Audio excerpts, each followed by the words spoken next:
آج ہم سیر کریں گے دنیا کے اس بد نصیب ملک کی جسے 90 کی دہائی میں خاک و خون میں نہلا دیا گیا۔ 1990 کے بعد جہاں ایک طرف روس کے ٹکڑے ہو رہے تھے تو دوسری طرف یورپ میں یوگوسلاویا کا بھی خاتمہ ہو رہا تھا۔ مقدونیہ، سلووینیا، کروشیا، کوسوو سربیا جیسی پہلی جنگ عظیم کے خاتمے کے بعد وجود میں آنے والی اس مملکت سے آزادی حاصل کر رہے تھے۔ ایسے میں کوسوو کی طرح بوسنیا اور ہرزیگوینیا سے بھی آزادی کی آوازیں بلند ہونا شروع ہو گئیں۔ بوسنیا، جہاں اسلام کا پھیلاؤ ترکوں کے دور حکمرانی میں ہوا تھا۔ سربین لوگوں کی اکثریت ہونے کے سبب یہ ملک ایک ہونے کی بجائے دو ٹکڑوں میں تقسیم ہو گیا۔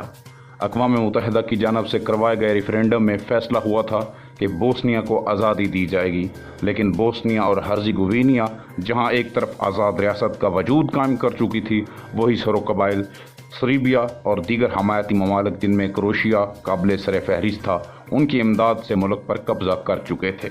ایسے میں حالات نے کروٹ بدلی تو یہ سرزمین انسانوں کا قبرستان بننا شروع ہو گئی۔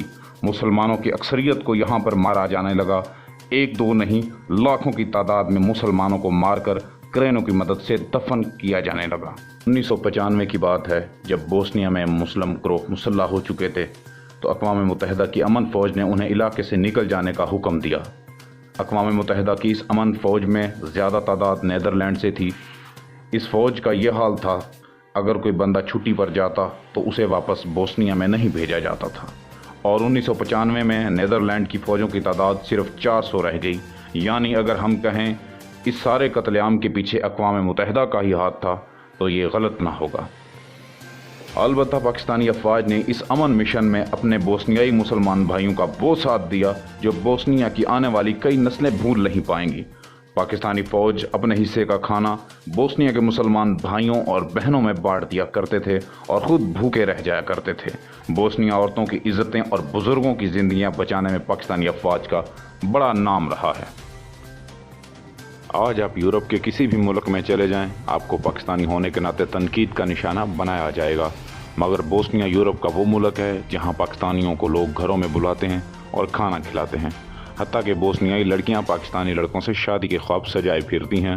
بوسنیا بارڈر پر انٹری کے وقت پاکستانیوں سے نہ تو کوئی سوال و جواب کیے جاتے ہیں اور نہ کسی پاکستانی کی ڈپورٹ ہونے کی خبر سامنے آتی ہے۔ ایک ایسا ملک جہاں ہماری اتنی حوصلہ افزائی ہوتی ہے، ہماری حکومت پھر بھی ایسے ممالک کے ساتھ تعاون نہیں کرتی۔ سیاحوں کی آسانی کے لیے آسان ویزا سروس متعارف نہیں کرواتی۔ حکومت آسان ویزا سروس متعارف کروائے تاکہ یہ دوستی کم ہونے کے بجائے بڑھتی چلی جائے۔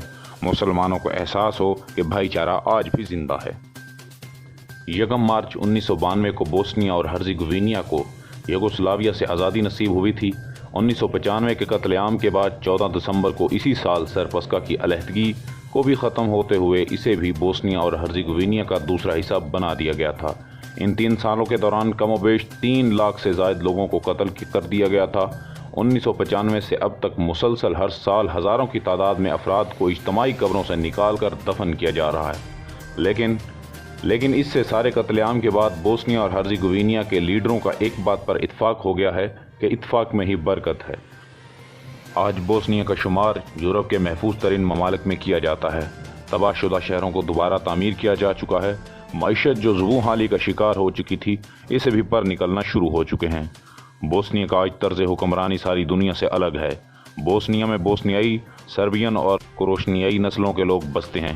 اسی بات کے پیش نظر وہاں 3 صدر منتخب ہوتے ہیں جو اپنی اپنی نسلوں کی نمائندگی کرتے ہیں۔ بوسنیا میں امن کی فضا قائم ہو چکی ہے، مگر اس کے باوجود کبھی کبھار ایسی خبریں آتی ہیں جن سے یہ خدشہ ظاہر ہوتا ہے کہ کہیں یہ ملک دوبارہ خانہ جنگی کی طرف نہ چلا جائے۔ ہم اپنے بوسنیائی مسلمانوں کے لیے دعا کرتے ہیں کہ اللہ تعالیٰ انہیں عزت اور امن سکون کی زندگی عطا فرمائے، آمین۔ تو دوستو، اگر آپ نے ابھی تک ہمارا چینل پاکستان خیبر اسٹوڈیو کو سبسکرائب نہیں کیا تو ابھی سے سبسکرائب کر لیں تاکہ دنیا بھر کے خوبصورت ملکوں کی سیر و تفریح کے ساتھ معلوماتی ویڈیوز آپ تک بر وقت